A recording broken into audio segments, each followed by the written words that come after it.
Hello again, everyone, and welcome back to Reddit Aliens. I am John, and as always, thank you so much for being here. Good topic for you today. Let's do it. When did you think that you were going to die? Please remember to like, share, comment, hype, listen, and ask for shoutouts, and subscribe. When I was a wildland hand crew firefighter, we were cutting line on a steep slope and I lost my footing and slid about 20 yards.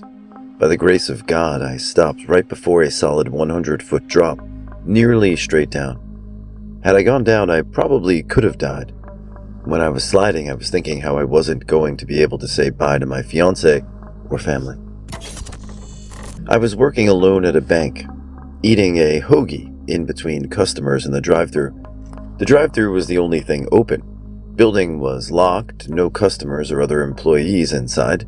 No way for anyone to get inside unless I walked through the entire building and unlocked 2 sets of doors. A customer pulled up right after I'd just taken a big bite, so I tried to swallow it and it got stuck. I started choking with the customer staring right at me through 6 inches of glass. I could see him yelling, but I couldn't understand what he was saying. I couldn't get the sandwich up or down, and I couldn't even really think. Eventually, I guess my survival instinct kicked in, because I finally stumbled back into the break room, threw myself over a chair and got the sandwich out. I hyperventilated for a few minutes, pulled myself back together, and did 4 deposits for the customer, who was, of course, still there, and still wanted to do his banking. At least he asked me if I was okay first. It was 2002, I think. I was home alone with my brother. It didn't happen often, but it was nothing unusual. I decided to sit back in the rec room chair and pop in a jawbreaker gumball. Maybe it was 1 1/4 inch diameter. I started playing at the damn thing, rolled down my throat, and got stuck. I stood up, realized what happened. I couldn't call for my brother or anyone for that matter. I didn't know where he was. I knew our elderly lady had a personal care worker next door, so I walked right in her home, back to the kitchen where the nurse was smoking with the old lady at the table. The old girl said, "I think he's choking." I pointed to my throat. The nurse stood up, and all of a sudden the ball popped out and across the kitchen floor. I apologized for barging in, but before it came out, I remember my vision started to darken around the edges. Scary experience. Would not recommend. Haven't eaten a gumball or anything like that since. A couple years ago, I had a heart attack. There was pretty intense pain in my chest, and I went to the bathroom to pee and looked in the mirror, and my face was completely drained of all color, and I was sweating. My grandpa called 911, and I was having a hard time standing, so I laid down in the hallway, and the paramedics had to get me up from there. I was pretty sure I was going to die. I got stuck on a mountain about 400 feet up. My climbing partner dropped the rope with 1 pitch left. We were anchored in, so safe there, but no rope. It got dark and cold. Phones didn't work. We had to sleep there. Freezing cold. Just hoped if we yelled loud enough in the morning, someone would hear us. Morning came and we discussed down climbing, but that was impossible. Down climb until we got to about 100 feet, and then have to drop and probably break bones, but might survive. We were out of water and out of snacks. We made the decision to free solo the last pitch. For any climbers out there, it was about an 11C. Not super technical, but still scary. He went first, made it to the top, and I followed after. Scary shit, man. Adrenaline is a hell of a drug. Had to hike about 8 miles to get back down to our rope, and another 5 miles to get to the car. Got too close to a mixing tank at work while the grate was off. Stupidest, I know. While shining my phone's flashlight inside to make sure that it had no leftover product in it. Blades were still on rotating the water inside while it was being cleaned. Once again, stupidest. It either grabbed me by the t-shirt sleeve or elbow, not really sure which, but all I heard was a voice in my head just telling me, "Pull." And I'm so grateful that I did, because the next blade to come around would have probably taken my whole self with it. Had to sit there until the ambulance came, with half of my arm floating inside of a tank and holding the other half up in the air, while everyone around me was trying to get me to not look at my literal humerus bone. tendons, etc., hanging out of my arm. At a water park as a kid, some guy and his friends blocked the end of a large tunnel. There was no communication to the attendant, and bodies just legit kept piling up in the pitch black, water-filled tube. It was hot, and people were on top of people, swearing and panicking. There was probably 10 to 15 people all piled up and stuck in there before someone managed to kick the guy hard enough to unblock the slide. In 2002, I woke up around 4:30 a.m. to someone on me, beating me in the face with a hard object. I started screaming, and they ran out. My roommate chased them down the alley, but they got away. I crawled out to the living room, saw thick, dark blood pouring out of my face, and started to make peace with my own death. I was most worried about my parents and how they would outlive their only child. Paramedics and an amazing staff at the ER saved my life and put me back together pretty well. I still have a few loose bones in my face and a crushed orbit in my right eye, but I'm no uglier than I would have been without the beating. Even 23 years later, if I'm startled awake, I'll be out of bed, running and swinging before I even know I'm awake. Time and therapy have helped a ton. When I was 21, I went through the ice. I vaguely remember the cold, like thousands of teeth biting into my skin, but mostly I remember the quiet and weird calmness, looking up and seeing the shadows of movement through the ice. Then I woke up in a hospital with doctors around me, told I'd been clinically dead for some minutes. The cold probably saved me, as weird as it sounds. Coming back was the weird thing. It's like you're gone, but the volume is slowly being turned up and it's muffled. And you know that prickly feeling when your leg is asleep like that, but pretty much your whole body. I remember my heart sounded so loud, like I could hear my blood rushing through my body. As scary as it was, that feeling of peace and calm right before it went black, I miss it, and at times, try to recall it and find it again. It's difficult to explain it. Regardless, I don't recommend drowning, so try to avoid that if you can. I'm not a pilot, but was an operations intelligence specialist in the U.S. Air Force in the early 2000s in a KC-135 unit. That's a career field that would give the aircrew their intel briefs before sorties. One of the things we would brief is to remind them of the various countermeasures to use against different threats. I was in a cargo unit, so one of my training schools was the intel portion of the low-level tactics course, where aircrew learned to use terrain as a countermeasure. Since we're talking cargo units and airplanes here, there was opportunity for us intel students to be on the airplane during the flying portion of the training for the aircrew if we wanted to go. So basically, on board would be the normal aircrew of a particular airplane, a pilot instructor from the low-level school, and a passenger like me from the school. I don't remember all the planes in the particular class available, but there were C-17s and an Italian AFC-130 for sure. I should also at this time point out that I get motion sick pretty easily. Boats on the lake for more than 10 minutes, yep, I got motion sickness. Riding in the back seat of a car for half an hour or more, yep. Flying in turbulence, yep. This is a known thing, so I keep myself out of those situations. I started this 2-week course and didn't volunteer for any of the flights. All my classmates did, and of course all came back and said how awesome it was. So on the last day, they had a C-17 going up, and I said, sure, why not?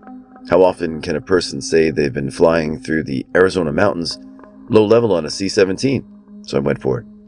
So there we were, a C-17 in the Arizona mountains, while you look out the window and look up at the mountaintops. So we're not just flying like a little above the mountains, we're in the mountains. And they let me be the in-crew compartment. So we have aircraft commander in left seat, pilot in the right seat, instructor pilot in the jump seat, and if I remember correctly, flight engineer or loadmaster seat several feet behind the AC. And for me to be in there, I had to stand behind the instructor pilot with feet spread wide and arms grasping for headrest and wall, whatever I could stabilize myself. I have a headset on and am listening to all crew communication, and us intel guys were explicitly told not to interfere with crew comms. We're just there to observe and look pretty. This is a C-17, remember, not a fighter. So we're not exactly executing snap rolls and precision crispness you might envision like a fighter. It's one of those where the control wheel is turned and 3 seconds later the plane executes. So anyway, amazingly, we're doing all this yanking and banking and I'm doing pretty good. No motion sickness. I'm just enjoying the show. The school shoots up from the ground what they call Smoky Sams, showing a smoke trail so the pilots can get a sense of realness of what the smoke trail of a SAM might look like coming from them and all that. The crew is calling out visuals and executing countermeasures. Cool stuff, I'm thinking. And then we're in a left bank, and the Smoky Sam smoke trail is on the right. So aircraft is banking left, both pilots craning their necks, looking out the right window, looking for the smoke. And we're turning, and I hear a call out in my headset of terrain. In my head, I was like, what? A few seconds go by, and the instructor pilot calls out, terrain, again, in a normal voice. I think, okay, that's what I thought I heard. I look at both pilots, and they're still looking out the right window. I look out the left window, and being we're in a left turn, see ground, and more of it quickly rising up in the distance. Now, like I said, this is a C-17, not a nimble beast. I look back, and the pilots are still looking out the right window. Instructor pilot a third time, terrain, with a lot more urgency to his voice. And the pilots are still looking out the right window. At this point, I'm thinking, well, this is how it ends. It's been a nice 30-some years, and I've had a lot of fun, but I die on an airplane ride with these two chuckleheads. And I was against it in the first place, but said what the hell. Serves me right. I should have stuck to my guns. Instructor pilot, terrain, knock it off. With as much urgency as one can muster without yelling and losing professional military bearing. The pilots look back to the controls, and I see the pilot look to the left and see his eyes get the oh shit look.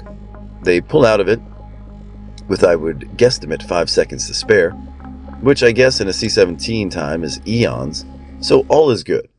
Instructor pilot says, and that's why we practice, gentlemen. They do a circle and come back to where they left off and start again. This is why pilots are always reminded their job is to fly the airplane. No matter what is going on, and whatever else requires your attention, fly the airplane. I said that, dropped comms, and went to sit in the cargo area. I figure if I'm going to die, I don't want to see it coming. And I guess all the action kept my mind focused because about 5 seconds after my ass hit that side seat in the cargo area, I'm white as a ghost and throwing up the rest of the flight. Loadmaster is laughing his ass off and gives me the garbage can. Severely dehydrated all the next day. Worse than any hangover I've ever had. Both the best and most horrible airplane flight to date. I just wanted to thank Carol Foster for her kind words. It's always appreciated, and I'm happy to help in your nighttime routine. So we hope to keep bringing you more and more nights like that. Otherwise, I hope everybody's well. Not too much to talk about today. Busy day over here. It is very cold in New York. I'm in the Bronx today at a job site, and it's about 12 degrees. That's not with the wind chill. So anyway, and it's supposed to snow this weekend. Anyway, blah, blah, blah. Hope you guys are doing great. Take care. Infamous northeast blizzard of 78. Driving on Route 495 slowly, but in whiteout conditions. Every time I lost visibility completely, I'd take my foot off the gas and coast, and hope, not a prayer. Stopping seemed ill-advised, continuing was ill-advised. After several episodes of losing all sight, one coasting period was followed by the distinct feeling of the willies in my stomach, think roller coaster. My car had ridden up over a snow-packed guardrail and slid down a decent-sized embankment. I stopped, but my first few attempts to open the driver's side door failed, because the snow was packed around the car. I thought they would find my frozen body there. Eventually, after much pushing, I was able to open the door enough to climb out, then scrambled back up the embankment, tried thumbing down a ride. The first few cars passed me right by. And even though they were doing maybe 15 miles per hour, couldn't really blame them because everyone was in survival mode. Frustrated, I stepped out in front of the next one and it stopped. The guy took me in and drove me 3 towns out of his way, in the worst blizzard I'd seen before or since, and dropped me off a couple miles from my house. I trudged through the snow. and made it home to my sobbing mother. I got the guy's name but couldn't remember it after all the excitement. Thank you. Being diagnosed with AML leukemia. The lead up to it, I got very unwell to the point that I couldn't walk or eat and was passing out. My friend rushed me to an A&E that evening after my GP said they didn't think anything was wrong. A&E were immediately worried, and the doctors came in the morning and said they're looking at leukemia due to my blood results. Results came in and I had AML, and my blasts and mutations were very bad, and the outcome didn't not look promising. Somehow in here, entered remission after the first chemo round, had a stem cell transplant same year, and still fighting and recovering. Will be exactly a year, give or take a day. Still scared it's going to return, but I'll never forget lying there before being admitted, knowing inside I was dying, and then the feeling when being told, thinking this is it, I'm going to die.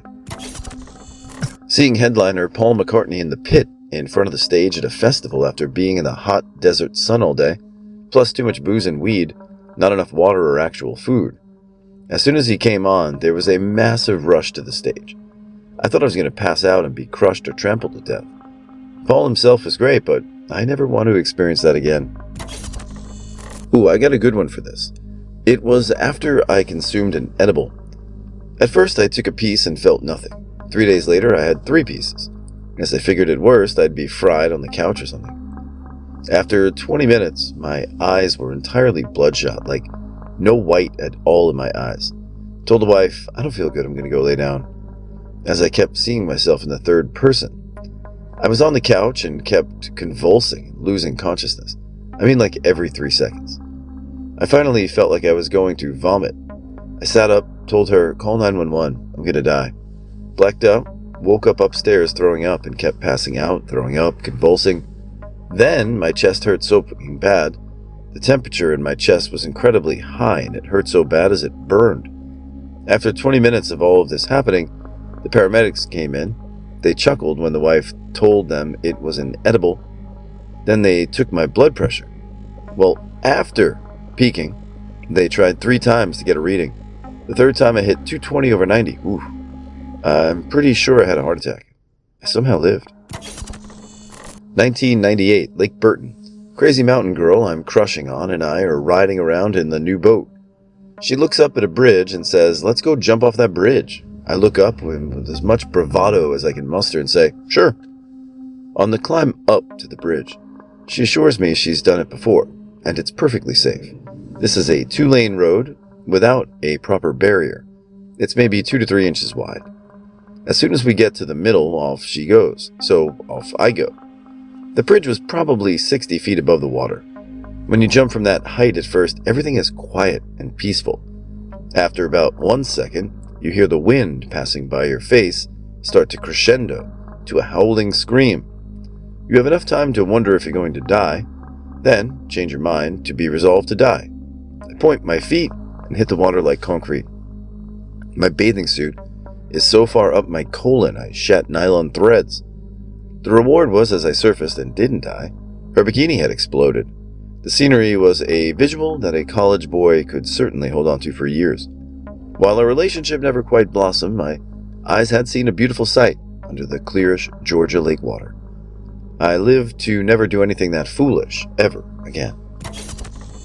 I was swimming not that far from shore. The horizon gradually became smaller and smaller, and I noticed I could no longer touch bottom. Then I felt as though something had grabbed me, the undertow.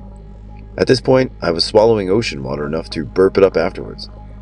A friend of mine leapt into the water and swam out, grabbed me by the arm and dragged me back to shore. He's never really acted like it was that big a deal, but he saved my life, and you can't really mess with a bond like that. I saw Ministry live. There was this 6-foot guy standing next to me, high out of his mind of who knows what. He was staring at the pit with the back to the stage, where the band was playing and like pantomiming where he wanted the crowd to be with his hands.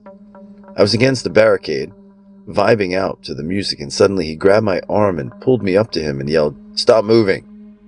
I tried to get out of his grip and he wouldn't let go. So I looked up and spat right in his stupid eye. He let go to react to me spitting, and I ran out of the venue as fast as I could. I'm a 5'2" woman, by the way. My 2 brain surgeries. Found out at 38, 2019, I had a rare brain disease called moya moya. First surgery was 10 hours on one side, and the second was 13 hours on the other side, a year and a half later. I prepared my wife and kids the best I could, didn't get emotional until I was under the lights of the operating table waiting for anesthesia. I got scared about not waking up. I just cried and nurses grabbed my hands for comfort. Just closed my eyes and tried my best to picture my wife and kids the best I could so they could be the last things I would see. I took about a 100-foot fall rock climbing but didn't hit the ground. My first piece of protection was a sling slung over a pillar. I was about 10 feet above what I fell, and I pulled that pillar, about a 100-pound boulder, right off the wall. If I had tied that sling to the pillar, it would have stayed attached to the rope and either crushed me or pulled the next piece of protection, which was a trapezoidal aluminum nut about the size of a middle fingernail, at about 25 feet further down, right out of the wall. And when I placed that nut, my partner said, "What are you doing that for? It'll never hold." Luckily, it did hold. Otherwise, I would have decked instantly. But all I came away with was a sprained ankle from where my foot hit the wall and pushed me away while I fell. That just about killed my passion for traditional lead climbing. Fun while it lasted, though. My ex had anger issues, and with rejection from PhD programs rolling in for him and job offers rolling in for me, he really snapped. We got into an argument about making enchilada sauce. He punched a hole in the wall, then the door, then went to the bedroom. The silence was startling. I kept cooking, thinking he was cooling down and my meal would fix everything.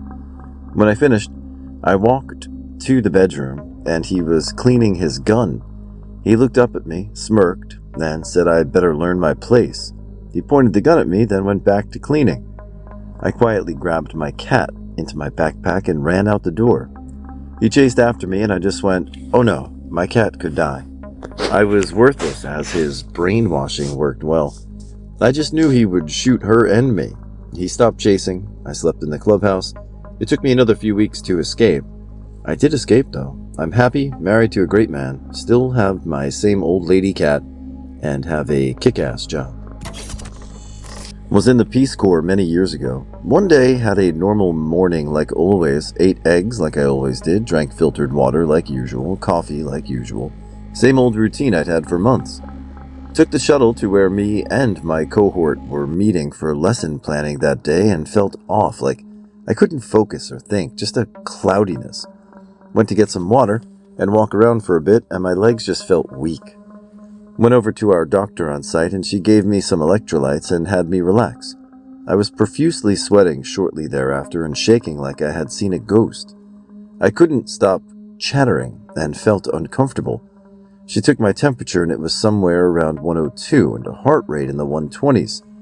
She gave me a bit shot of antihistamines, and I'm not quite sure what happened, but I just passed out. Came to a bit later and retook my vitals, and everything just sort of flipped. My heart rate had plummeted and my temperature had as well. Was immediately rushed to my country's best medical center and started to receive more drugs and attention and just passed out again. I remember coming to about a day later, and my doctor was just talking to me. I don't even remember what about, but I remember being unable to keep my eyes open or move my hands or legs or anything. I could see them respond to me trying to move them, so I felt like it wasn't brain-related, but I didn't have the strength. I could just feel how weak my body was, and my inability to keep conscious for any stretch of time was mortifying. I basically just slept nonstop for a few days and had a couple procedures and treatments done, and finally started feeling normal 3 days later. Ended up being an infection that just ran roughshod through me. No clue what ended up being the cause, but man, that was a scary time. Was medically separated from the org a day later from the risk and made it back home safe and sound, fortunately. In spite of that all, would recommend the Peace Corps to anyone with the time and will. It was a life-changing and beautiful experience. Twice. The first, doing some urban exploring. On a third-story catwalk, the railing gave way. I slide in slow motion, trying to find my grip. I'd managed to find it with 2/3 of my body dangling as my friends proceeded to drag me back up. That was the last time I did that, though. The second time I was on a hunting trip, and hypothermia really sneaks up on you. I got wet and went, oh, I'm not going to let that spoil my time. I shivered and thought, oh, that happens. I need to pull out another layer from my pack, rain gear, and wait to warm up. Finally, I got really sleepy and really hot soon after. I was going to take off some of my layers and went, oh, I'm in trouble. It felt like my legs weighed hundreds of pounds each, and that was the hardest short hike I'd ever taken. All in all, though, still alive and learned a thing or two from it. High school English class. All the teachers got an immediate call to lock everything down. A bomb was apparently in our school. The protocol was for all students to stay seated in the classroom while teachers searched their rooms for anything suspicious. And then we all had to sit tight while the bomb squad cleared the building. It's to prevent someone from accidentally setting off the explosive and creating more casualties.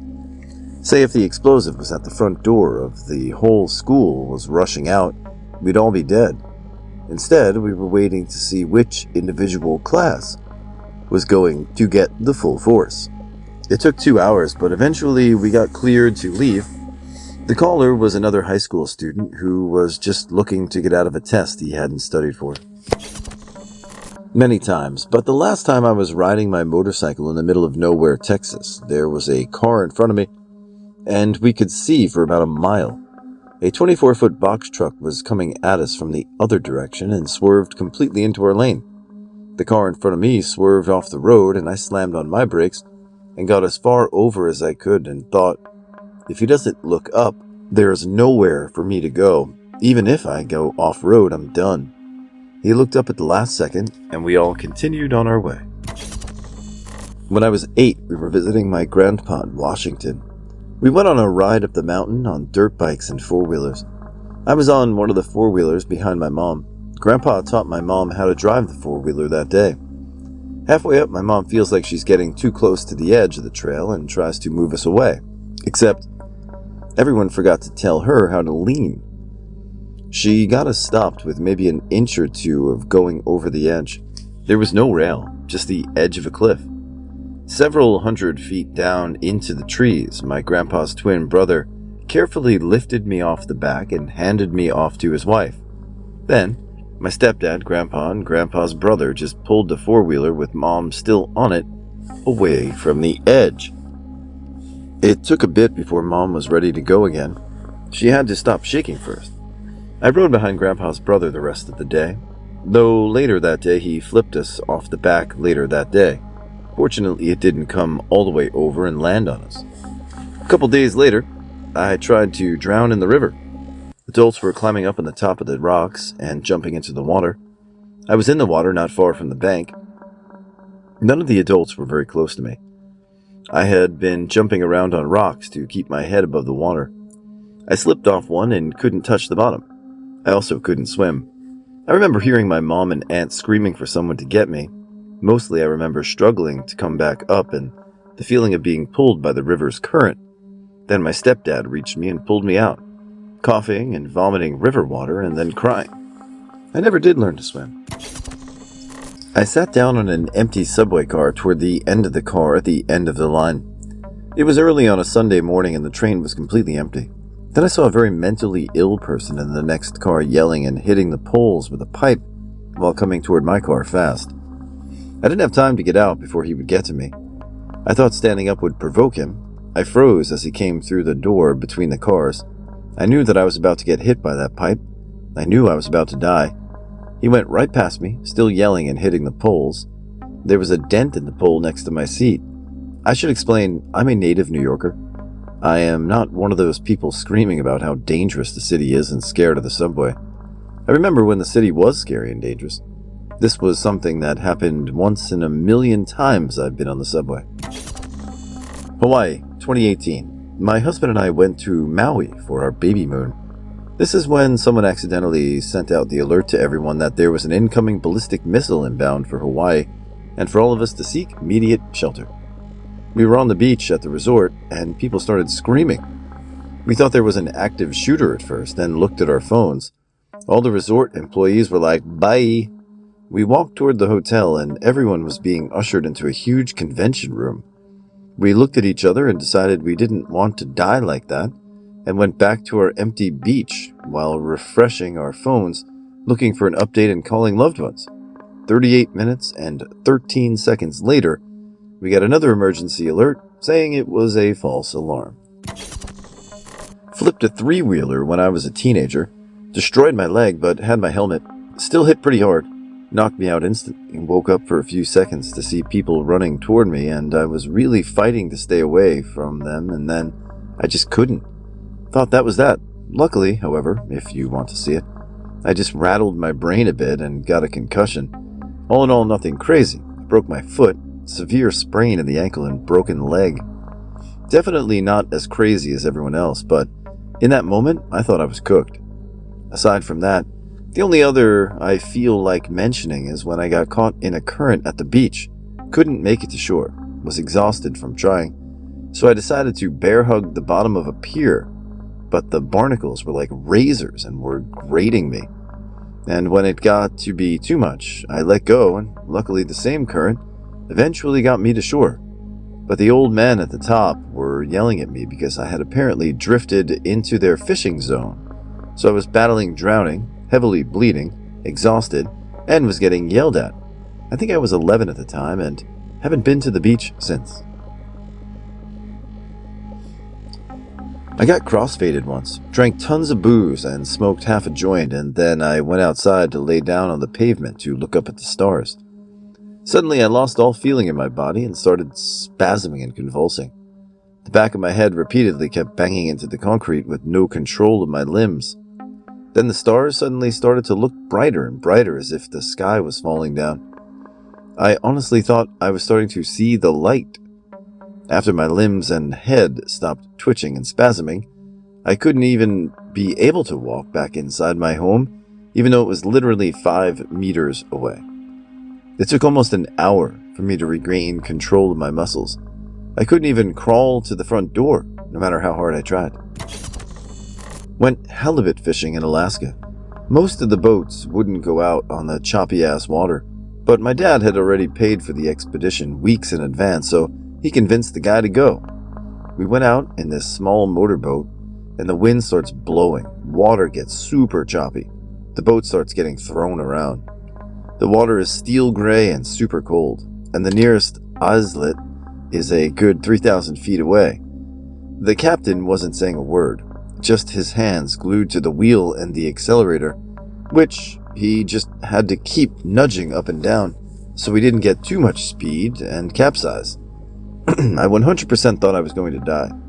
When we eventually made it back due to the captain's skilled hand, he didn't say a word to us, just opened the door and waved us out. Was injured in the woods by a widowmaker tree when young, about 6. It broke free while playing in the woods. I came to within 8 to 10 inch tree limb laying on me. My first thought was confusion. I had just been talking. What happened? Then noticed the ringing in my ears and felt the weight of being unable to move. Right then I thought, did I die here? Someone spoke to me then and told me to stand, now. My feet were under me in an instant. The friend that was in the woods with me was a few 100 feet away, sprinting toward my parents' house. The picture coming to my eyes wasn't right, though. Something felt obscured. The weight of my heavy winter jacket was all that was felt. Looking down to unzip it, realized I was covered in blood. Began to walk, felt like teleporting, and I was in my laundry room. Jacket was gone, my left hand covering my eye. Noticed a steady stream of blood running down my elbow to the linoleum floor. Stepped into the kitchen to see my friend panicked, talking to my mom. Mom turned to see me and let out a scream, and my friend turned white. A few other vivid memories followed. 67 stitches, a cracked skull. Apparently, when I went down a root or stick went into my eye socket, riding the bridge of my nose. Somehow it didn't damage my eyeball. Was out of surgery same day. Home the next on Friday. After an entire pumpkin pie and the leftover turkey that day when I came to. 3 weeks later, went to the woods where it happened. couldn't budge the limb that had pinned me. Still think about it occasionally and remember being told to stand. Once I was going back to my college dorm room late at night after I spent the last few hours studying in the study hall. The dorm was pretty empty at the time because most people had gone home after finishing their exams. And while I was trying to find the key to my dorm room, a big man wearing a black balaclava ski mask entered the hallway and started moving quickly toward me. In that moment, I felt my stomach sinking, and all I could think was, this is it. I was going to die and or get AR'd. I even dropped the key while trying to unlock the door. Fortunately, he just moved past me and went his merry way. I'll never forget that moment and feeling, closest to feeling like the end was upon me. I had chest pains 5 days post-mortem. It felt like a child sitting on my chest. Tried to sleep it off, woke up, same pain. I left my 2.5-year-old, my 5-day-old, and my husband at home and took an Uber to the hospital. After an ECG, I was rushed back to a bed and hooked up to all kinds of monitors. The nurse was trying to make me comfortable and was just casually asking questions about myself. One of the things he had asked was what I did for work. I said, I'm an ECE. I teach small children from 18 months to 6 years. And he responded with oh, so you're not a professional athlete? We don't usually see a heart rate this low in someone who is awake and who isn't an athlete. That's when it popped up on the monitor, and my heart rate was sitting at 31 beats per minute, and my blood pressure was dangerously high. Sitting there waiting, my BPM creeped down to 29, which got an audible reaction from the nurses station. They eventually told me I might have a rare postpartum condition called peripartum cardiomyopathy, so I Googled it, and then I spiraled. They admitted me to the cardiology wing overnight, hooked up to a heart monitor. I got zero sleep. I spent the night texting my husband. I kept telling him I didn't want to die. I told him that it was okay, and if he eventually found someone else to love, just to make sure she was good to our kids. I told him to talk about me often and to make sure my oldest remembered me, and that my newborn knew me. I sent him all the passwords to all my devices and accounts. It was a really, really long night. By the morning, I had another bedside ultrasound, and I was told my heart function had improved. Better, not completely. They didn't know why. They didn't know how. I was discharged with an appointment to see the cardiologist who specializes in postpartum. I met with her. I had an echo. I had an MRI. There's no scarring on my heart. No obvious signs of failure. My LVF heart function is still decreased, but I've not been given a diagnosis as of yet, and it's been 9 months. I have another echo scheduled in 6 more months to see if my heart function has increased, decreased, or stayed the same. I live every day in fear that my heart will start to fail again, but I've made some changes to my overall health, and the hope is that these changes will eventually help heal my heart.